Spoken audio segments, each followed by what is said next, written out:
J'ai un retour.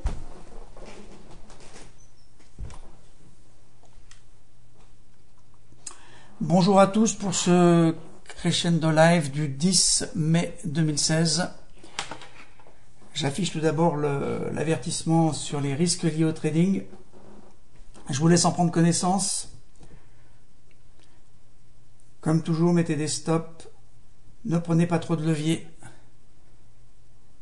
Maîtrisez tous vos trades, votre money management. Les volumes, des volumes raisonnables par rapport à l'ensemble de votre capital. Nous allons passer à l'étude du marché directement. Et nous allons commencer par le dollar. Alors vous notez que le dollar est toujours baissier en daily et en base hebdo, après avoir cassé cette ligne que vous devez voir le long de ma souris. Ensuite, nous avons atteint ici un niveau relativement important, autour de 11 660, qui avait arrêté les prix à la baisse ici, et qui ont arrêté les prix à la baisse ici, et l'US dollar index a rebondi sur ce niveau pour monter au-delà des différentes obliques qui ont pu être tracées par le passé sur cette tendance. Vous les voyez ici. Et nous sommes en train de rejoindre le Kumo en base journalière et une oblique qui est la réplique de celle-ci, donc celle qui supportait les prix jusqu'à présent. Elle est parallèle donc à la plus basse, et l'enjeu est de savoir si le dollar index va traverser le Kumo, passer cette oblique, ou au contraire redescendre et rester dans sa tendance baissière. Pour ça, tout dépend bien sûr des statistiques américaines, à la fois sur la croissance, sur l'indice des prix, mais également les données de l'emploi qui ont été plutôt décevantes vendredi dernier, mais ça n'a pas empêché l'US dollar index de remonter et de reprendre des couleurs. Alors il faut savoir que les avis sont très partagés. On a un certain nombre d'analystes et de banquiers qui pensent qu'il n'y aura pas de hausse des taux cette année, ni même en 2017 aux États-Unis. En revanche, d'autres parient sur une hausse des taux. Les gens qui pensent qu'il y aura deux hausses des taux aux États-Unis cette année sont de moins en moins nombreux. En tout cas, l'horizon de ce rate hike, a priori, est reporté au mois de septembre. Je vous dis deux mots de l'or. Le voici en base hebdomadaire. Vous voyez que on reste haussier de façon moins importante qu'après le rounding bottom. Si on regarde ces graphes, le graphe en base journalière, on a ici une oblique bien dessinée qui a soutenu les prix pendant au moins 3 fois ici. On est en train de la rejoindre doucement. Moi, je n'imagine pas intervenir sur l'or avant d'avoir rejoint cette ligne, cette oblique, dont la pente est pour moi très raisonnable. En tout cas, je reste pour l'instant, jusqu'à preuve du contraire, haussier sur l'or pour les prochains mois. Euro-USD. Euro-USD traduit ce que nous montre le dollar. On le voit ici en base hebdomadaire. On a pu penser à un moment que Euro-USD allait franchir cette ligne qui se situe autour de 1.1375-70. On peut en trouver plusieurs d'ailleurs, des lignes qui limitent ce range qui évolue maintenant depuis plus d'un an. On est passé au-dessus de ce range et ensuite on a fait une longue mèche vendeuse pour intégrer le range. Finalement, on n'a pas franchi. Moi, je vous avais dit lors d'un dernier live qu'il existait deux mondes, hein. Le monde au-dessus du range et le monde en dessous du range.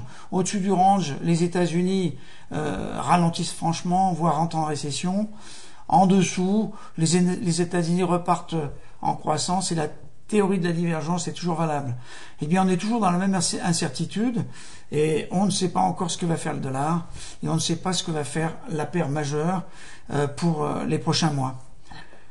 Si on regarde en mensuel, avec une vision avec un peu plus de recul, on se rend compte que on a quand même une intention haussière de la part de la paire qui est plus importante que l'an dernier, puisque on voit qu'on est en bougie pleine, on n'a pas beaucoup retracé, les mèches vendeuses sont beaucoup plus faibles, et surtout les niveaux d'équilibre sont plus hauts. Moi, ça m'empêche pas de penser que pour l'instant la certitude est complète et qu'on peut tout à fait redescendre vers un 5 si la croissance américaine se renforce. Donc je reviens maintenant en daily. Vous voyez qu'on a une oblique ici qui part de ce point bas qui a été touché, donc qui est dessiné à partir de ce nouveau point bas en daily. On arrive un peu à la croisée des chemins parce que quelque part, si l'euro-dollar franchit à la baisse cette oblique, ça sera vraiment un signal baissier avec une possibilité de rejoindre l'autre oblique qui est beaucoup moins pentue et beaucoup plus logique, qui se situe ici, si vous arrivez à la suivre avec la flèche de ma souris, ce qui nous donnerait un trade avec un potentiel de baisse de 200, 300 euros par là. C'est éventuellement quelque chose qu'on pourrait jouer.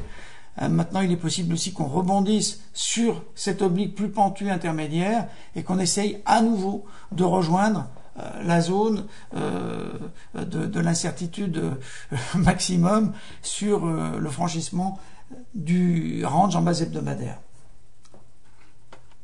Pour l'instant, personnellement, je n'ai aucune position, je n'ai pas pris de décision. USD CAD. Alors USD CAD, c'est un peu compliqué parce que en mensuel, vous voyez que on a fait cette grande mèche vendeuse à l'automne, on est redescendu ici ensuite, et là on est en train de retracer fortement.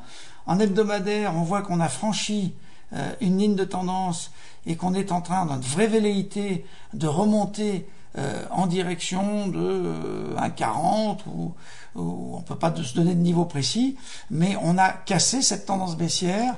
On le voit un peu mieux en base journalière. Vous voyez qu'ici les prix étaient coiffés systématiquement par cette oblique. Hein, on a au moins 4 ou 5 points et que cette oblique est franchie et que maintenant, je zoome un petit peu en H4 après une montée assez rapide du USD CAD.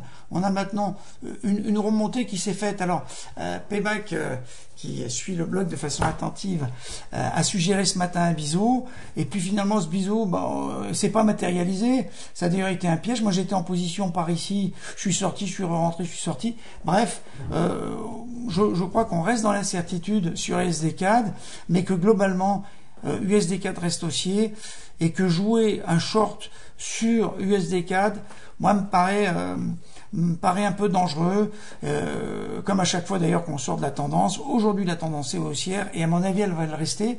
Si on se met en H1, vous voyez, ici on a une oblique, on peut même aller en M30, on a ici une oblique qui risque d'être franchie, ça pourrait être une opportunité de rentrer à nouveau long sur USD CAD pour suivre la tendance. Alors toujours avec des volumes relativement peu importants, on prend peu de levier. Moi je suis en levier 1 sur mes positions, parfois en levier 0,5, en touchant en jouant plusieurs paires pour essayer de diversifier un peu mon risque, sans en prendre trop non plus, parce qu'après on ne sait plus où on en est. 3 paires c'est le maximum à mon avis à pouvoir jouer sur le Forex actuellement. Donc on va voir si on a une redescente à partir de cette oblique. On revise ici celle-ci qui est parallèle à celle-ci. Je l'ai dessinée en la reportant, je vous montre comment. Voilà, elle n'existe que parce que je l'ai dessinée à partir de ces 2 points hauts et je la double. Et en la dessinant comme ça, on a l'impression qu'on pourrait faire un nouveau canal ascendant et que l'oblique n'arriverait pas à se matérialiser, surtout le franchissement de l'oblique ne s'est pas matérialisé. Donc pour moi, conclusion, je reste totalement haussier pour l'instant sur USD CAD. Je vous rappelle que l'indice Bloomberg des matières premières a enregistré un recul très important ces dernières semaines et que les MP vont probablement souffrir dans le mois ou les 2 mois à venir. On le verra sur NZD-USD et sur AUD-USD. Donc je quitte USD4 sur lequel je reviendrai peut-être tout à l'heure, mais hors séance pour prendre une position, et je passe à NZD-USD, qui est une position que j'ai pris, deux positions que j'ai pris une hier soir, ici, vous la voyez probablement, en H4, et une deuxième que j'ai prise ce matin en H4 toujours. Alors pourquoi j'ai pris ces positions? Parce que en H1, on observe que NZD-USD a tendance à inscrire des ranges, comme ça, vous voyez, je les montre avec ma souris, et puis de faire une baisse brutale. On a fait la même chose ici hier, baisse brutale pendant la nuit, et là on est en train de se mettre en range de façon un peu plus désordonnée, un peu plus brouillonne, mais globalement, ces ranges sont l'occasion, en partie en se positionnement en haut du range, de renforcer une paire qui me paraît baissière, et ça on va le voir de façon un peu plus claire avec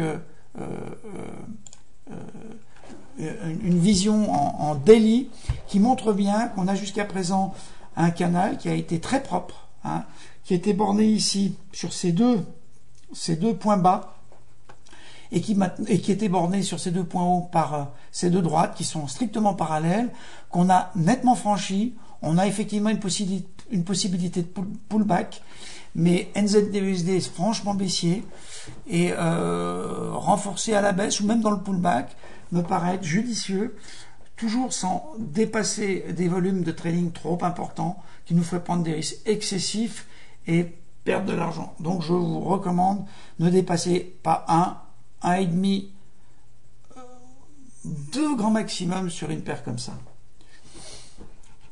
Donc on attend, et d'ailleurs je vais parler dans le même temps d'une autre paire qui concerne le NZD. On va se positionner là en hebdomadaire. Vous voyez qu'on a un grand tête-épaule, avec ici une épaule, une tête ici, une épaule ici, donc c'est un tête-épaule inversé, qui a beaucoup retracé sur une ligne de tendance,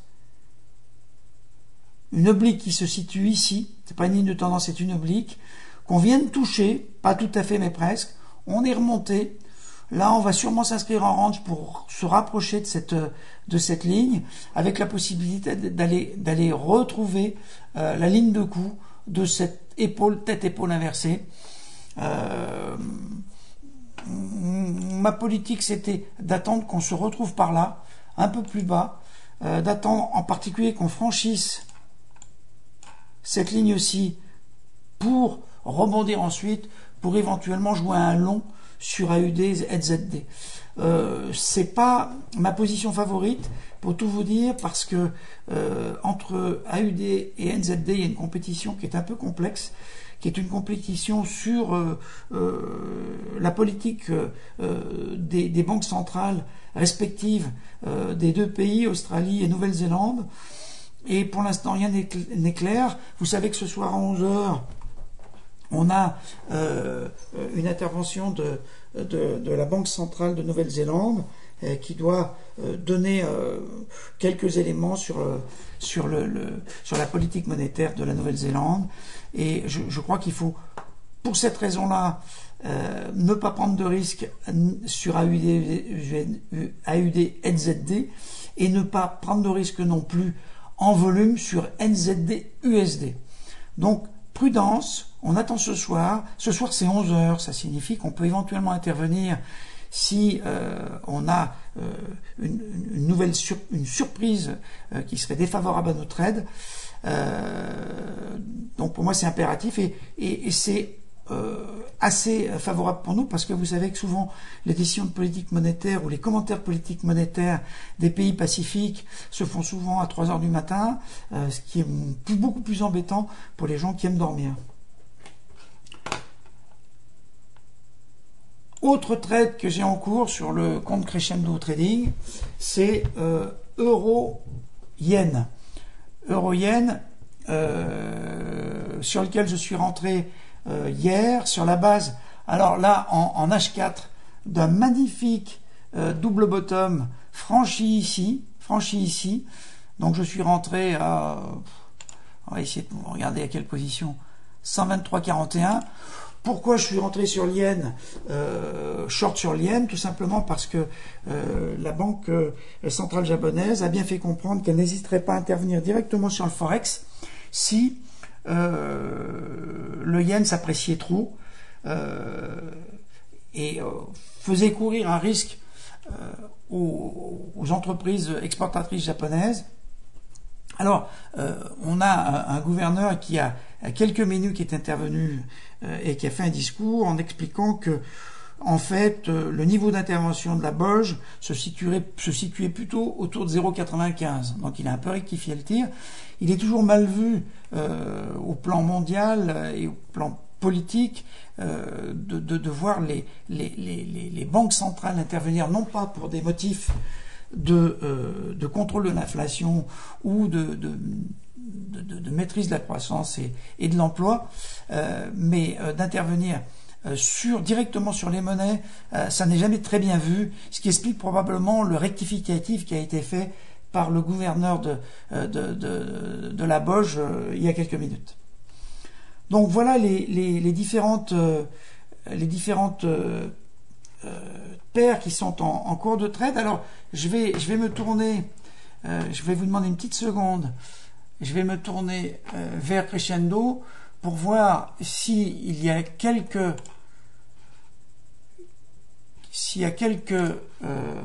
questions. Est-ce que vous avez des questions? Je vais vous laisser 1 ou 2 minutes pour poser les questions que vous souhaitez poser.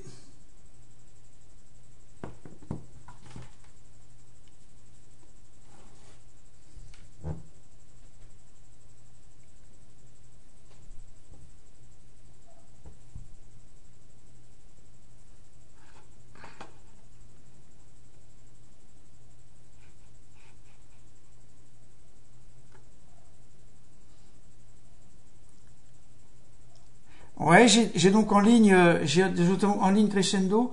Est-ce qu'il y a des questions sur différentes paires?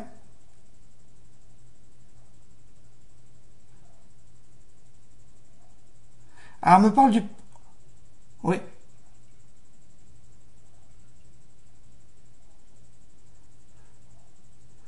Oui, alors la question est de savoir si le dollar va retourner vers les 1,15 ou combien? L'euro-dollar ou vers combien? Ou retourner vers 1,10? Moi, je dirais que pour reprendre le graphe en daily, il me semble que le premier obstacle que va rencontrer le dollar à la baisse, l'euro-dollar à la baisse, ce sera cet oblique-là. Donc, si on trace, allez, on peut faire comme ça, mais on peut aussi faire comme ça, les pentes de descente au niveau de ces paires. Elles ont tendance d'ailleurs à se reproduire. Moi, j'aurais tendance à dire, voilà, qu'on pourrait reproduire celle-là. Donc, si on la déplace ici, ça nous ferait voilà, c'est un peu comme ça que je calcule. Ça nous ferait un croisement autour de 1,1075, ouais, par là. Après, c'est plus compliqué. Après, on retourne dans un nouveau monde qui est celui de la reprise américaine, du rate hike en juin, ce qui paraît quand même aujourd'hui peu probable quand on regarde les futurs. Moi, je suis vraiment maintenant dans l'incertitude la plus absolue, puisque on est sur cette ligne de 1,1375, et quand vous la regardez à hebdomadaire, c'est vraiment elle qui délimite un petit peu la sortie de range. À chaque fois, on fait des rentrées bien précises, bien propres sur ce niveau-là. Voilà. Est-ce qu'il y a d'autres questions?